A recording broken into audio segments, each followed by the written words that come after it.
자, 오늘의 주인공 이창호 원장님이신데요. 워낙 숨겨진 곳에서 많은 사람들에게 좋은 일을 하시기 때문에 아마 모르는 분들도 계실 것 같습니다. 본인 소개 좀 부탁드리겠습니다. 네, 안녕하세요. 불러주셔서 감사합니다. 선원복자병원 원장 이창호입니다. 야, 아까 저희가 존스 홈키스대 또 하버드 의대 과연 한국의 슈바이처라고 감히 좀 불려드리고 싶은데 어떻습니까? 그 유명한 곳에서 의술을 배우셨다고 해서 정말 공부를 많이 하셨겠어요. 슈바이처는 맞지 않고요. 예. 예, 열심히 해야죠. 근데 하나님의 은혜로 또 좋은 대학병원에 가서 공부할 수 있는 기회가 있었고, 존스 홉킨스에서 이제 박사후 과정, 그리고 피츠버그에서 줄기세포 연구하고 스포츠의학하고, 그리고 이제 하버드에 가서 인공관절을 맞아 공부하고 올 수 있었습니다. 그럼 몇 년도부터 이렇게 해외 의료 선고를 나가신 거죠? 2004년도 1월 시작을 해서요. 네. 11년 정도? 네, 그렇게 다녀오신 국가를 이렇게 세마면은 몇 개국 정도 될까요? 그래서 한 13개 나라 되는데 집중적으로 다니다 보니까 한 곳을 여러 번 가게 돼서요. 네. 차례로 한 100차례 넘게 된 것 같습니다. 주로 이제 우리가 아는 빈민 국가들이겠죠. 아무래도 의료 시술이 좀 부족한. 11년 동안 100여 차례의 의료 봉사를 다니셨다. 그러면은 1년에 뭐 10번 정도 이렇게 뭐 한 달에 한 번 꼴이 되겠네요. 또 며칠 계시잖아요. 그죠? 네. 진료를 나간 곳은 해마다 한 4차례에서 6차례 이렇게 나가다가 최근에는 이제 미얀마 이쪽에 집중적으로 이렇게 매달 나가는 바람에 횟수로는 굉장히 많고 그렇습니다. 저는 감히 정말 한국의 슈바이처라는 별명을 좀 붙여드리고 싶네요. 정말 하나님께 주신 특별한 재능으로 많은 좋은 일을 하고 계신데요. 과연 이창호 원장님께서는 그동안 어떻게 신앙생활을 해오셨는지 한번 얘기를 나눠보고 싶습니다.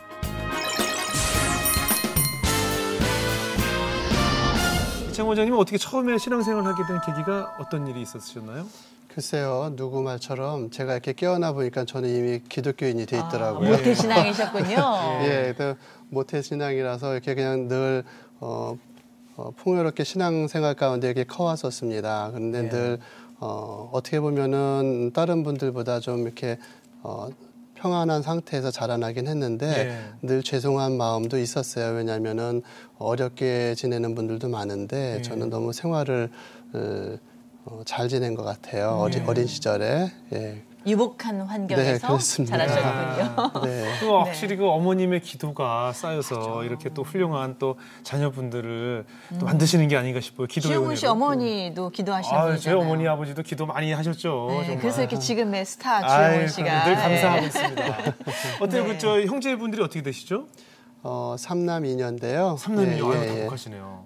저희 어머님께서 저희를 시집에 오셔갖고 저희 집안이 원래 이제 그때 당시엔 다 그랬잖아요. 유교 집안이었습니다. 그랬죠. 저희 집안의 모든 식구들이 지금도 선생님들이 가득하죠.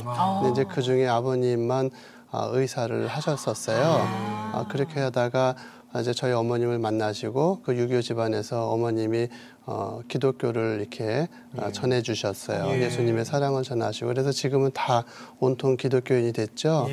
그러다 보니까 이제 저희 큰형이 지금 이제 선교사로 나가 있고 제 동생도 지금 선교 일로 나가 있습니다. 그러면 삼형제가 모두 선교 일에 뛰어들었네요. 그렇게 됐네요. 5 형제 중에 형제 2명은 개인적인 일 하시고요.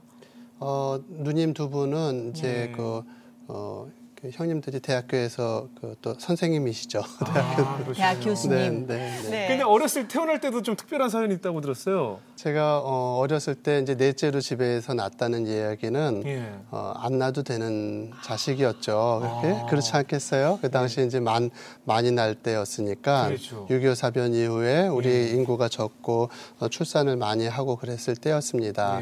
이제 셋째 우리 누님까지 낳고 그다음에 저를 가졌는데 어머님이 갑자기 시력이 나빠지기 시작하는 거예요. 그래서 병원에서 이 아이는 가지면은 당신이 실명할 수 있으니까 아기를 포기하는 게 낫겠다라는 거였어요. 그래서 그런데 저희 어머님이 놔주신 거죠. 저는 어렸을 때 제가 초등학교 다니는데 저희 어머님이 이제 31에 저를 낳으셨고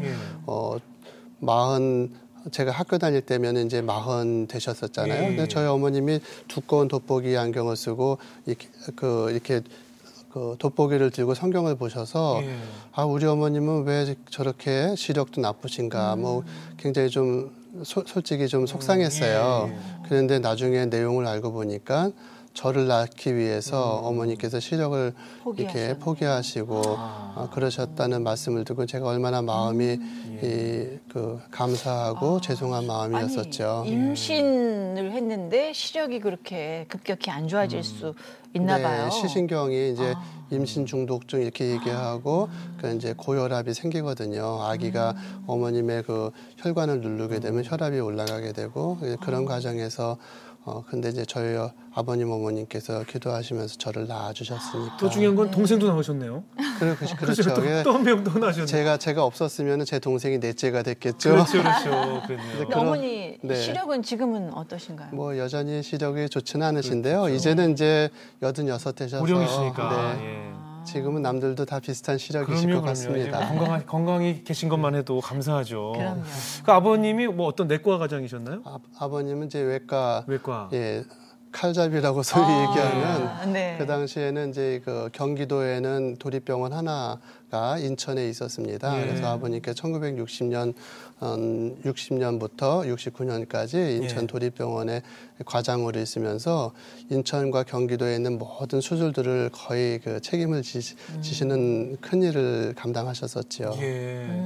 그럼 외과 제가 아는 의사들도 사실 그 굉장히 생명을 다루는 일이다 보니까 스트레스도 많이 받고요. 네. 굉장히 예민한 작업이잖아요. 그렇습니다. 그래서 사실 약주를 많이 드는 분들도 계세요. 제 주변에 보면 특히 치과 하시는 분들도 그렇고 외과도 굉장히 생명을 다루는 일이다 보니까 스트레스를 많이 받잖아요. 아버님은 어떠셨나요? 그 당시에 어머님께서 신앙생활을 하시고 아버님도 교회는 나가셨지만 아버님께서는 늘 큰 수술들을 하시고 그러니까 또 그것뿐만 담당하는 게 아니라 이제 그 경기도 안에 있는 모든 검시나 이런 거를 직접 다 하셔야지만 했었어요. 그러다 보니까 경찰에 계신 분들이 아버님을 통금시가 넘게까지 맨날 데리고 다니면서 술을 시켜주시고 그래갖고 외과 의사 그러면 원래 술을 잘 마셔야지 되는 걸로 되어 있었죠.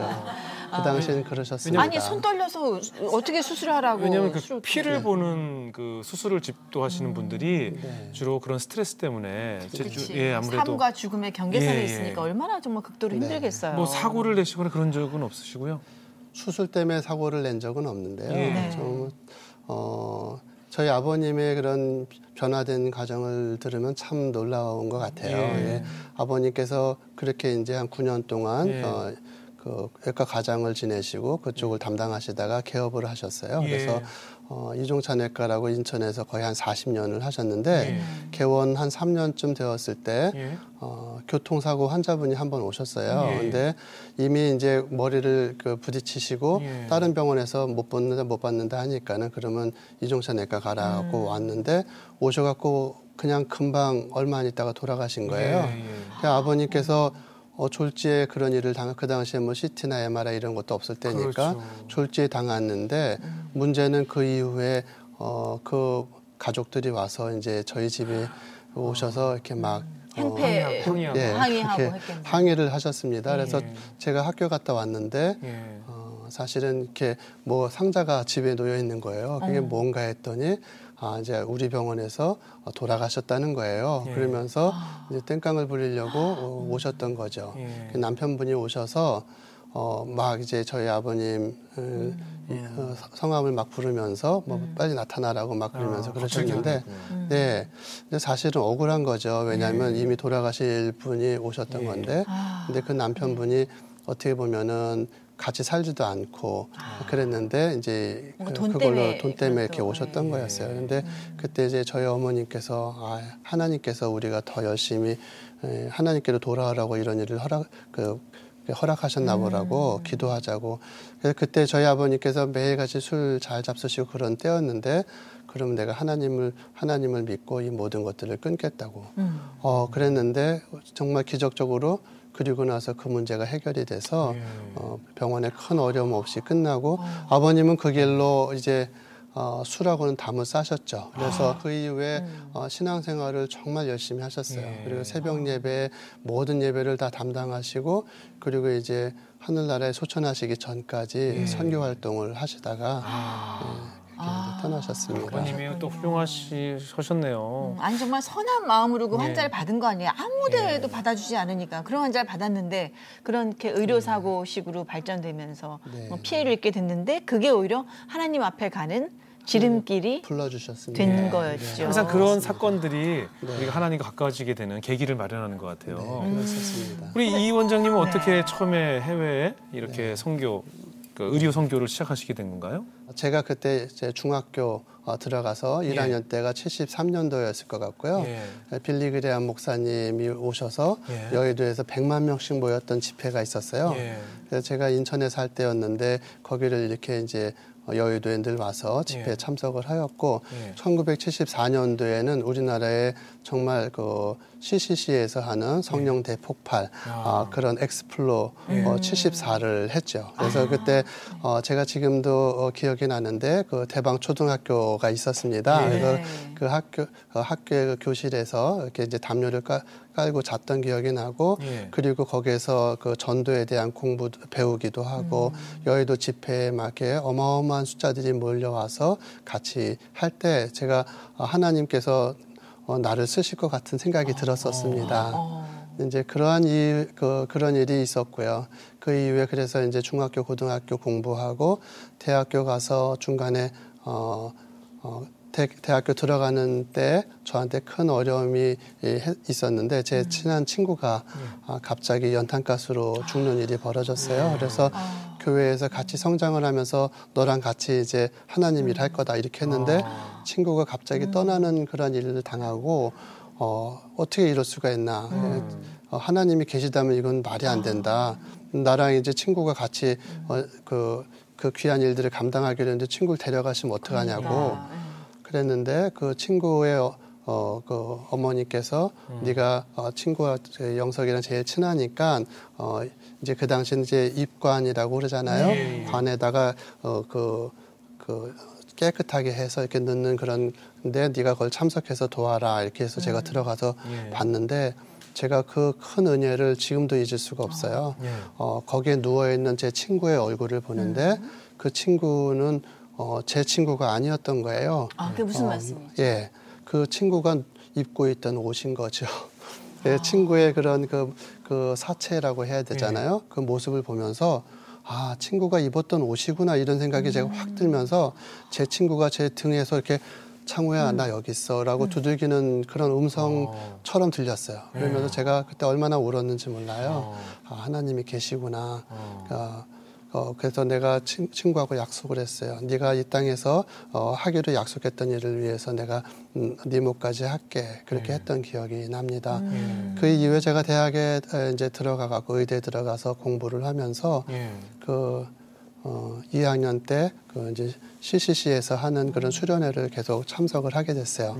그 엑스플로 74 때 김중구 목사님을 만나고 그리고서는 이제 CCC에 거기에 아주 좀 이렇게 제가 굉장히 관심이 많았던 것 같아요. 그래서 그 집회에 참석을 해서 선교사가 될 사람들이 일어나십시오 막 이러는데 그때 제가 지금 일어나면은 앞으로 그 길을 가야 되는데 막 이렇게 고민이 됐어요. 근데 일어나야 마땅하겠다 이런 생각이 들었고 그때 일어났었어요. 그래서 일어나고 나니까 그 경건한 부담이 계속 진행이 됐고 그리고 그 이후에 이제 이 길로 오게 되는 아주 중요한 계기가 되었습니다. 저는 이제 그 친구의 죽음 말씀하시는데 갑자기 막 코끝이 이렇게 찡해지는데 그러니까 그 육신일 뿐이지 그 친구의 영혼은 천국으로 갔고 공간만 그냥 이동했을 뿐이다. 뭐 이런 강한 믿음이 오신 거죠. 그때 그랬었어요. 지금 그런 것들이 카이로스의 시간이라고 할 것 같아요. 벌써 제가 20대고 35년이 지났는데 그때 그 친구의 얼굴이 지금도 생생하게 기억이 나니까 조금 이따 만날 것 같아요. 그렇군요. 그러면서 그 하나님께 서원을 하셨다면서요. 그 시간에 11조를 드리겠다.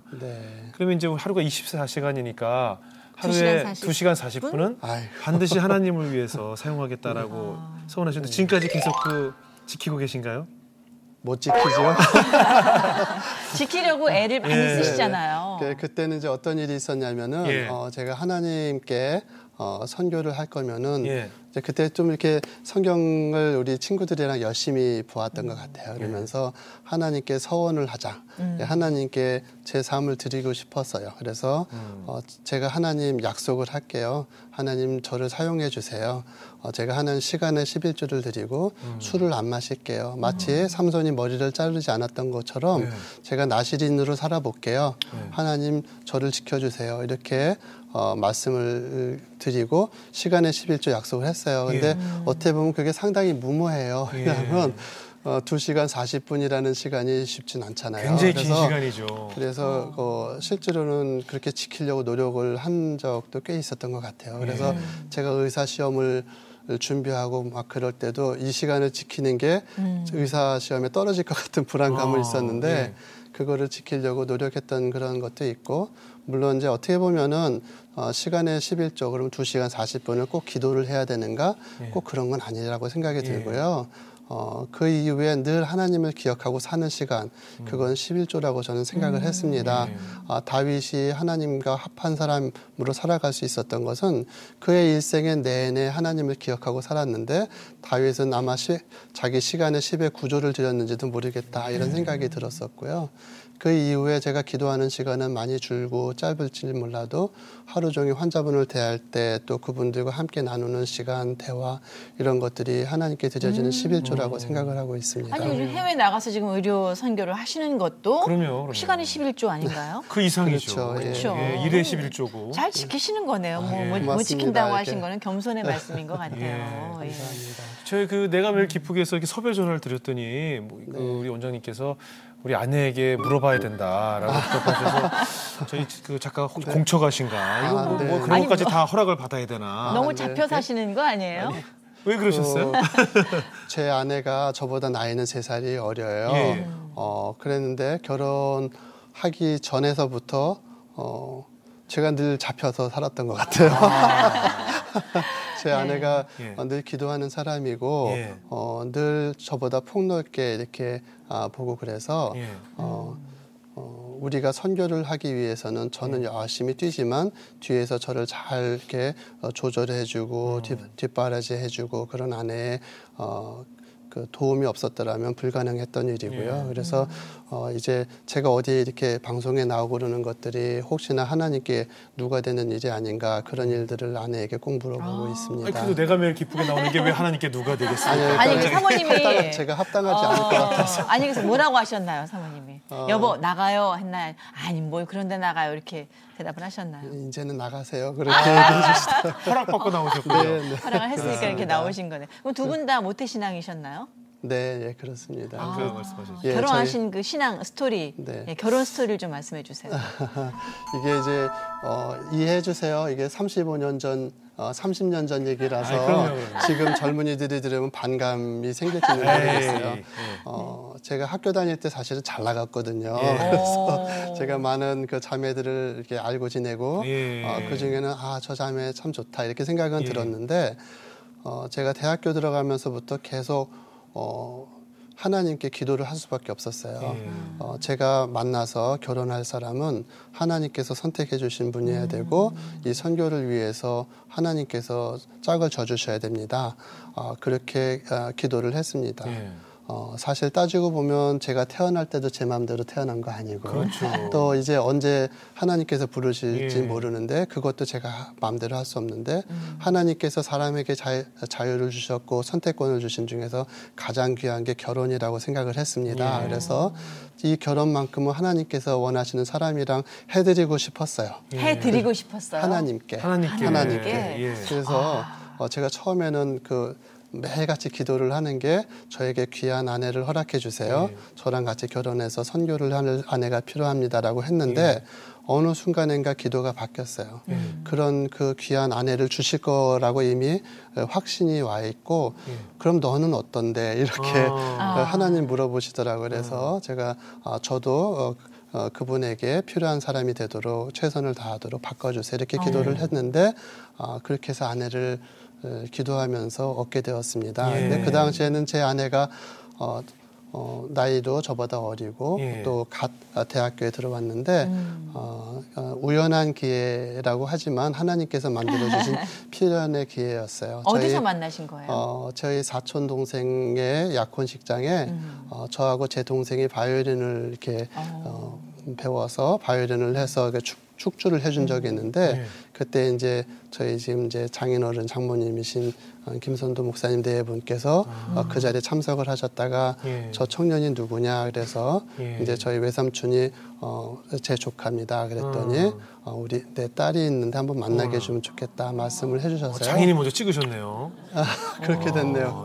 그래서 그렇게 해서 만나게 되었고 제가 오랫동안 좋은 분들 많이 만났는데 그분들과 하나님의 일을 하는 것이 합당한가 이런 기도를 하면서 하다 보니까 지금 제 아내를 만나고 제가 너무나 기뻤어요.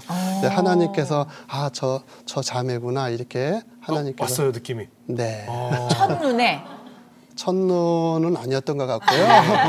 그랬는데 지금 생각하면 잘했던 것 같아요. 왜냐하면 첫눈에 이렇게 눈에 싹 들어오진 않았는데 그 목사님 네 분께서 사시는 모습을 보니까 그 딸을 그렇게 키우셨을 것 같아요. 그리고 사실은 제가 우연한 게 광림교회 이거 다 말씀을 드리는 괜찮아요. 좀 전에 말씀하셨잖아요. 김선도 목사님 따님이신 거죠, 사모님이. 제가 광림교회 인천에 이제 성산감리교회를 다니다가 의대 공부하느라고 인천에서 살기가 어렵게 돼갖고 서울로 올라와서 여러 교회를 사실은 쇼핑을 했어요. 그래서 교회 쇼핑. 그래서 그때는 참 어려서 교만했었던 것 같은데 많은 교회들 아주 훌륭한 교회들을 다니다가 광림교회에 이렇게 딱 왔는데 목사님이 막 설교를 하시는데 의학적인 얘기를 막 하시는 거예요. 그래서 제가 목사님이 어떻게 의학 공부를 하셨나? 그래서 너무 신기하다는 나중에 봤더니 원래 의사셨더라고요. 그래서 그 광림교회 제가 정말 기쁜 마음으로 다니게 되었다가 그러다가 만나게 되었죠, 아내를. 근데 그 아내분은 이제 20대 초반이었을 거 아닙니까 그때? 네. 그래도 20대 보통 여학생 같으면 그래도 이제 그 배우자 혹은 남자친구를 만난 분이 이제 앞으로 나는 선교도 다닐 거고 어려운 곳에 많이 다닐 거다 하면 고생길이 훤하잖아요. 고생길이 좀 훤해서 내심 좀 내가 이 고생을 사서 해야 되나 이런 생각이 들 수도 있을 것 같았을 것 같은데 어땠나요? 사모님은? 지금 생각하면은 참 무모했던 것 같아요, 제가. 그래서 제가 결혼할 사람한테 내가 당신을 너무 사랑하니까 나랑 결혼해 주세요 이렇게 프로포즈를 해야 되는데 그렇게는 안 하고 내가 선교를 해야 되기 때문에 내가 의사로 가는 사람이긴 하지만 내가 잘 이렇게 생활을 할 수 있게 해주지 못할 것 같아요. 그래서 선교를 해야 되는데 할 마음이 있으면 좀 기도 좀 해보고 결정을 해주면 좋겠다 이렇게 얘기를 했던 것 같아요. 그래서 지금 생각하면은 참 아마 지금 그런 얘기했으면 그냥 지금도 혼자 살고 있겠죠. 지금쯤. 근데 그 사모님을 뭐라고 받아주셨나요?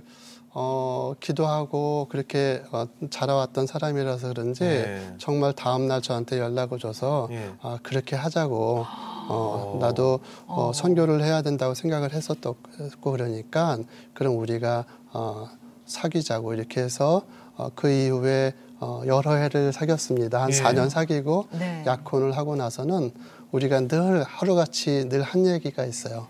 이 땅에 살아가면서 우리 인생의 가장 기쁜 날들을 보내고 있다. 우리가 이제 결혼을 하게 되면은 자녀를 다 아시는 어르신들이 계시겠지만 자녀를 낳고 나면 이제 그다음엔 자녀를 위한 삶이 시작되니까 지금 이제 피앙세 약혼을 하고 결혼하는 그때까지 그리고 아이를 낳을 그때까지는 하나님께서 주신 가장 행복한 시간이다. 그래서 만나서 늘 하는 얘기가 오늘 우리 인생의 가장 행복한 날을 보내고 있어.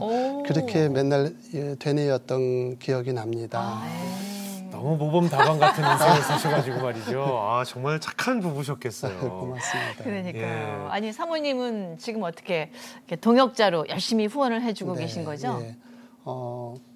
누구를 만나도 하나님 일을 했었긴 했었을 텐데 하나님께서 정말 귀한 아내를 허락해 주셔서 그 아내를 통해서 저의 모든 일들, 제가 이제 의사다 보니까 이게 늘 환자분만 볼 수밖에 없잖아요. 그래서 주변을 돌아볼 수 없는데 제가 할 수 없는 모든 일들, 어떻게 보면 더 어려운 일들이죠. 그래서 그 일을 대신 담당해주고 있습니다. 이야, 지금까지. 뭐 가까이서 정말 최고의 동역자가 아닐까 싶은데 그래도 이렇게 좀 표현을 잘 못하잖아요. 우리 한국 남자들이 네. 뭐 수고한다, 사랑한다, 힘들었지 이런 얘기를 잘 못해요. 하시나요 혹시? 못하죠. 참 못해요. 네, 아니 우리 여자들은요 그런 걸 꼭 말로 듣고 싶어요. 예. 네. 남자들은 아니 꼭 말로 해야 알아 이렇게 이야기하지만 우리 네. 여성들은 아니에요. 손잡아주는 거 부족해요. 말로 꼭 당신 사랑해, 여보 고마워 얘기 듣고 싶어 하거든요. 사모님도 아마 듣고 싶어 하실 것 같아요. 네. 오늘 이렇게 내가 매일 기쁘게 네. 나오셨잖아요. 네. 이제 지금 방송을 보고 계실 텐데 네. 선물을 좀 드리세요. 영상 편지. 정말 뭉클하게 굉장히 감사해하실 예. 것 같아요. 자 카메라를 보시고 한번 그 사랑 안에 그냥 뭐 뭐라고 호칭하세요? 뭐 누구 엄마 이렇게 부르세요? 여보 뭐 어떻게 하시나요? 부르세요? 여보라고. 예, 여보 그렇게 예, 얘기해요. 한번 네. 그렇게 집에서 부르듯이 한번 집에서 표현하지 못한 표현을 한번 여기서 한번 해보시죠. 여보, 내가 여기 이렇게 이 자리에 있는데 함께 하지 못해서 참 미안해요. 벌써 28년이나 된 그 긴 시간 동안 나를 받아주고 또 하나님 일을 잘할 수 있도록 옆에서 도와줘서 너무나 고마워요. 아이들을 훌륭하게 잘 키워주고 또 선교를 할 수 있도록 이끌어주고 그리고 병원을 잘 이끌어줘서 너무나 그 많은 일들 속에서 힘들다가 이렇게 병을 얻어서 수술도 받게 되고 그리고 이제 지금 회복 단계에 있는 당신을 생각하면서 그날을 잊을 수가 없어요. 하루도 이렇게 쉬지 못하고 환자들을 진료하다가 당신이 수술 받는 그날, 그 전날 당신과 함께 지내면서 얼마나 울었는지 몰라요. 미안한 마음이 많이 들고 나 때문에 고생하다가 이렇게 됐다는 걸 생각하니까 내가 많이 미안했고 그리고 당신이 깨어나지 못하는 그 시간 동안 하나님께 얼마나 부탁을 했는지 몰라요. 차라리 내가 아프지 어떻게 당신이 아프냐고 하나님께 그렇게 기도를 드렸는데 이제 잘 회복되고 있고 아직은 충분하지 않고 오늘 원래 여기 같이 나오기로 했는데 나 혼자 나와서 미안해요. 잘 회복되어서 우리 갈 길 계속하고 하나님께서 부르시는 그날 우리가 같이 하나님께 자랑스럽게 나갑시다. 사랑해요 여보. 죄송합니다. 아니 왜 내가 눈물이 나지? 아니 사모님이 좀 건강이 좋지 않으셨었나 봐요. 많이 나쁜 건 아니고요. 조금 이제 힘든 부분에 수술을 받고요. 지금 재활 중에 있습니다. 재활 중이세요? 네네. 많이 좋아지고 있고요. 네. 우리 계속 일을 해야 되기 때문에. 아니 이런 영상 편지를 지금 보셨으니까 굉장히 아마 빠르게 이렇게 회복이 되실 것 네, 같아요. 아멘. 아멘입니다 감사합니다. 진짜. 아멘. 근데 저는 저희 아버지 주변에도 목회일 하시는 분들도 많이 뵀는데 이렇게 네. 주회일을 많이 하시는 분들이 건강이 안 좋은 분들이 참 많이 계시더라고요. 네. 제가 네. 그럴 때마다 하나님 이렇게 사용하는 네. 이 사용에 쓰임 받는 분들이 좀 건강하게 해주십시오. 제발 좀 이분들이 스트레스 받지 않고 이분들이 약해지지 않도록 지켜주십사 하고 좀 저도 가끔 기도를 드리는데. 근데 왜 그런 거예요? 왜 목사님, 장로님 이런 분들이 그렇게 뭐 목술병에 걸리고 이건 제 생각입니다만 그러시죠? 너무 힘이 드시니까 쉬게 맞습니다. 하시는 게 아닌가 생각이 전 들었어요. 저희 아버지도 사실은 굉장히 고생을 많이 하셨거든요. 신장 이식도 하시고 일주일에 3일씩 투석하시고 하셨는데 그것이 저희 아버지를 누워서 좀 쉬게 하시는 것이 아닌가라는 전 그런 생각을 좀 가졌었거든요. 뭐 그게 아닐까 싶어요. 또 오로지 또 하나님만 바라보게 매달리게 하기 위한 뭐 그런 거 어쨌든 근데 정말 너무 가슴 아파요. 네. 아마 뭐 오늘 방송 보시고 아마 몸속에서 엔돌핀이 좀 돋으셔서 네. 기쁨의 엔돌핀이 좀 생기지 않으셨을까 싶어요. 잠시 후 세계 우주를 찾아 의료 선교로 헌신하는 이창호 원장. 이런 데까지 와야 되나 싶어서 딱 도착했는데 갑자기 선교 현장에서 받은 깊은 감동과 은혜. 그리고 예수님의 향기가 가득한 이창호 원장의 병원 모습. 허락해 주신 분께서 원하시는 모습을 열심히 쫓아가면은 만족. 하나님의 파수꾼 이창호 원장의 사형 이야기 지금 공개합니다.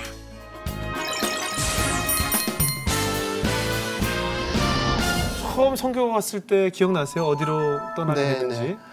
처음 갔었던 데가 그 미크로네시아라고 하는 데인데 잘 모르실 거예요.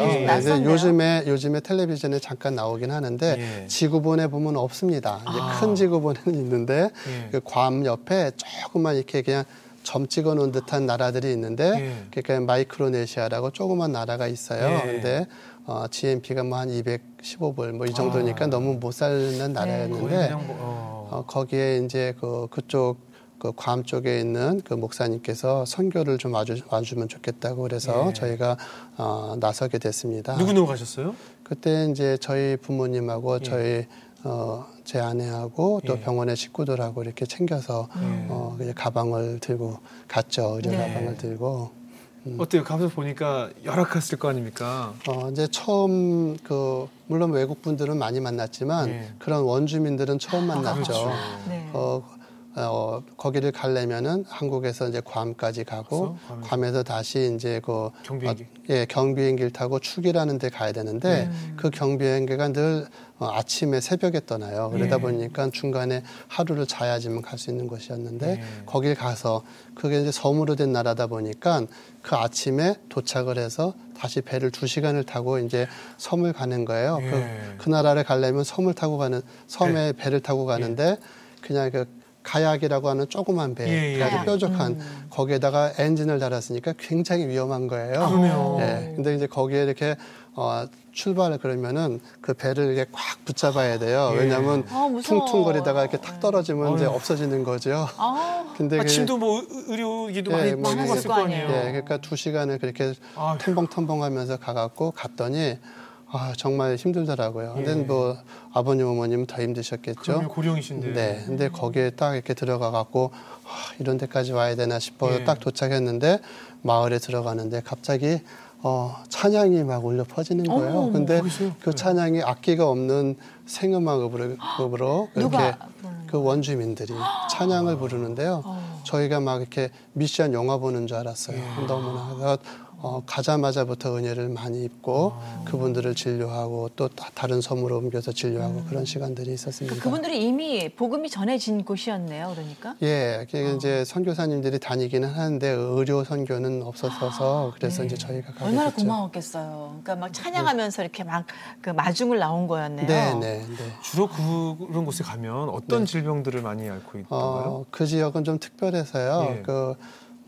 다른 나라하고는 좀 달랐어요. 이제 미국에서 원조를 해주는 그런 나라였는데 미국에서 이렇게 직업이나 이런 것들을 원조해 주는 것이 아니라 그냥 먹을 것만 원조를 해주다 보니까 그 조그만 섬에서 그 사람들이 할 일이라고 먹는 것밖에 없어요. 그러니까 옷을 이렇게 통으로 짠 옷을 입는데 그 옷이 다 차다도록 계속 먹기만 하고 활동을 못 하잖아요. 그러다 보니까 그냥 딱 저희 환자들이죠. 관절염, 비만으로 인해서 관절들이 움직이지 아프고, 않아서.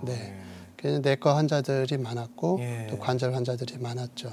아무래도 그 병원의 의사들이 이제 아무래도 그때 단기 선교를 갔다 오시면 또 상주하는 의사들이 없다 보니까 계속 또 이제 고질적인 병들이 계속 수는 반복될 거 아닙니까?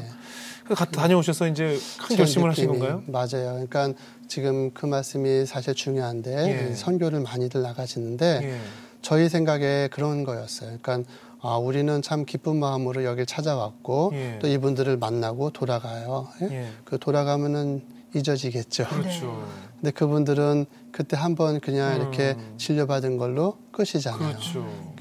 이렇게 하는 것이 과연 무슨 의미가 있을까 이런 생각이 들었어요. 그래서 또 거기뿐만 아니라 이제 그 이외에 라오스나 네팔이나 이런 데를 다니다 보니까 골문 환자들이 많은 거예요. 근데 그 골문 환자들은 약만 잘 써주면 그렇지 않은 건데 그래서 다니면서 수술도 많이 해줘야 되고 그랬었는데 이렇게 그냥 일회성으로 빵만 주고 오는 그런 것이 아니라 지속적으로 돌봐주는 게 차라리 낫겠다. 그렇죠. 어차피 세계는 넓고 우리가 다 도와드릴 수는 없고 그래서 이제 무료 진료소 생각을 하게 되었었습니다. 그래서 그 이후에 이제 여러 나라에 다니면서 무료 진료소를 저희가 운영을 지금 이제 11년째 하고 있고 또 그것 말고도 이렇게 그냥 나눠주는 것만 가지고는 안 되니까 저희가 교육을 시켜야 되겠다 이런 생각을 했고요. 그래서 이제 라오스에서 저희가 병원을 만들려고 시도를 하다가 이제 여러 가지 어려운 일이 있었어요.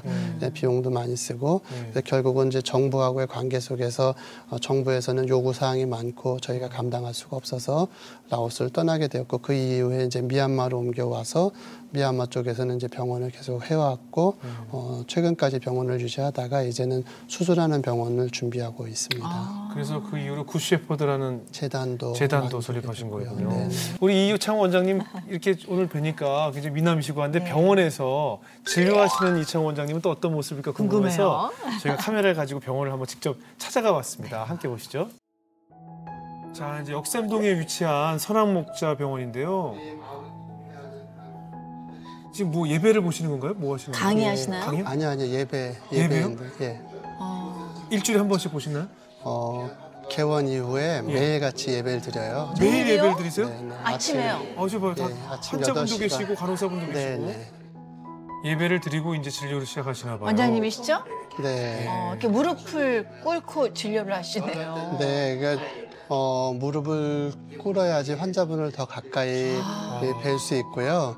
그리고 환자의 마음을 더 이해할 수 있을 것 같아요. 그래서 위에 이렇게 앉아서 드리다 보면은 환자분의 말씀을 잘 못 듣게 되고 여러 가지 이유가 있어서 저렇게 진료하고 직접 있습니다. 이렇게 무릎을 꿇고 진료하시는 모습이 참 무릎 꿇으면 원장님 관절이 안 좋아지실 텐데. 뭐 괜찮아요. 아직까지는 튼튼해서요.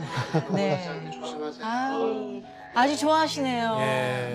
정말 환자분들을 섬기고 계시네요. 우선 원장님은 본인이 낮은 자세요. 상대방을 섬기는. 저는 주사를 맨 처음에 맞았기 때문에 원장님이 땅으로 앉으셔요. 무릎 하나 이렇게 구부리시고 본인 다리에 제 다리를 얹고서 이렇게 보통 이렇게 침대에 들어넣어서 환자가 주사를 맞거든요. 근데 본인 다리에 제 다리를 얹어놓고 그래서 처음에 깜짝 놀라가지고 그러는데 섬기는 자세, 본인이 원장님이 낮은 자세로 그래서 마음 편하더라고요. 기도하시면서 사랑으로 항상 대해주시고요. 그래서 제가 항상 자랑을 해요. 누구든지 만나면. 얼굴에 뵙기도 그렇지만 너무 인자하시고 좋은 일도 많이 하시고 또 낮은 곳에 있는 분들을 위해서 많은 일들을 하시는 걸로 알고 있어요. 최선을 다하시는 분이세요. 환자편 입장에서 생각해 주시고 그다음에 환자편 입장에 보충 같은 거를 들어주시고 그러니까 의사로서의 어떤 그런 기술적이나 이런 것보다는 환자의 마음을 헤아려 주시는 그런 의사 선생님이라고 생각합니다. 그러니까 환자분들이 아시네요. 원장님의 마음을. 정말 그 원장님이 그 환자분들인 것 같아요. 그리고 뭔가 그 예수님의 향기가 이렇게 은근히 퍼져 있는 그런 병원이라는 생각이 들어요. 크리스찬도 많이 오시고 또 아닌 분들도 많이 오시는 거죠. 아니신 분들이 훨씬 더 많죠. 근데 꼭 수술 집도하시기 전에 함께 기도하신다면서요? 예, 이제 저희가 병원을 개원하고 약속을 한 것이 하나는 꼭 예배를 드려야 된다. 매일 드리셨어요? 예, 매일 예배 드리고 평일은 이제 시작하기 전에 8시 30분부터 55분까지 예배 드리고요. 그리고 주일날은 이제 광림교회에서 목사님과 청년들이 와서 주일 낮 예배를 드리고 특히 수요일날 오전 7시에는 테헤란 지역의 테헤란로 지역의 젊은이들 크리스찬들과 함께 성경 말씀을 계속 목사님을 모시고 공부하고 있습니다. 그거와 함께 이제 환자분들이 수술 받을 때는 반드시 저랑 같이 기도를 하기로 했습니다. 그래서 시작할 때 기도를 드리고 끝날 때 기도를 마치는 기도를 이렇게 드려서 그 중에는 그것 때문에 교회를 다니시는 분들도 생기고 안 믿는 분이 와서 이제 기도 받으시고 크리스찬이 되는 그런 기적이 막 일어나는 병원이네요. 참 오늘 좋은 말씀 많이 해주셨는데 우리 시청하시는 많은 또 성도 여러분께서 우리 이창원 원장님을 위해서 또 함께 기도 중보기도 해주실 텐데 어떤 기도 제목이 있으시고 어떤 비전을 가지고 계신가요? 네, 그동안 들어주셔서 감사하고요. 하나님께서 저희한테 이렇게 은혜로 주신 것을 빚이라고 생각하고 갚으려고 살다 보니까 여러 가지 일들을 하고 그 안에서 늘 기쁘게 살아올 수 있었던 것 같습니다. 이제는 이 일들을 저희만 하는 것이 아니라 우리나라 모든 크리스찬들이 함께 나누었으면 좋겠다. 이런 생각이 듭니다. 그래서 이런 일들이 좀 잘 되도록 저희 그 선한목자병원과 굿셰퍼드 재단을 위해서 기도를 좀 많이 해주셨으면 감사하겠습니다. 특히 우리나라는 너무나 훌륭한 나라예요. 우리나라 국민들이 안에서만 있어서 그렇지 외부에서 볼 때는 한국 사람 그러면 다 귀하게 생각하는 것이죠.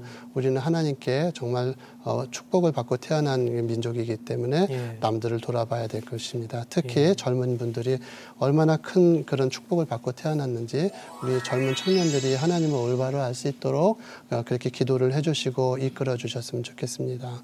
한 가지 제가 당부드리고 싶은 것은 어떻게 보면 저와 제 아내 그리고 저희 가정, 저희 부모님들 이렇게 살아온 것은 드러내서 이렇게 뭘 할 만한 것들은 사실 아니고 이 모든 것을 허락해 주신 분 우리 하나님이 계시는데 이 모든 것들은 그저 우리가 마치 연극에 나간 배우와 마찬가지로 지금 있는 자리에서 저를 불러주신 그분, 그 감독님께서 원하시는 모습을 열심히 쫓아가면은 그 감독님께서 만족하실 것 같습니다. 그리고 저희는 기억하지 마시고 우리 하나님께서 이끌어 가시는 그 모습들을 기억해 주시고 함께 해 주셨으면 감사하겠습니다. 아유, 뭐 끝까지 정말 좋은 말씀해 주셔서요. 많은 또 성도분들이 이 방송을 보시고 은혜를 받지 않으셨을까 하는 생각이 듭니다. 네, 책에 보니까 주님 부르시는 곳으로 달려간다. 앞으로도 계속 달려가 주시고요. 네, 저희 또 뒤에서 응원하겠습니다. 저도 관절 아프면 선한목자병원 가겠습니다. 저기 아프시기 전에 오세요. 오늘 귀한 말씀 전해주셔서 고맙습니다. 고맙습니다. 감사합니다. 고맙습니다.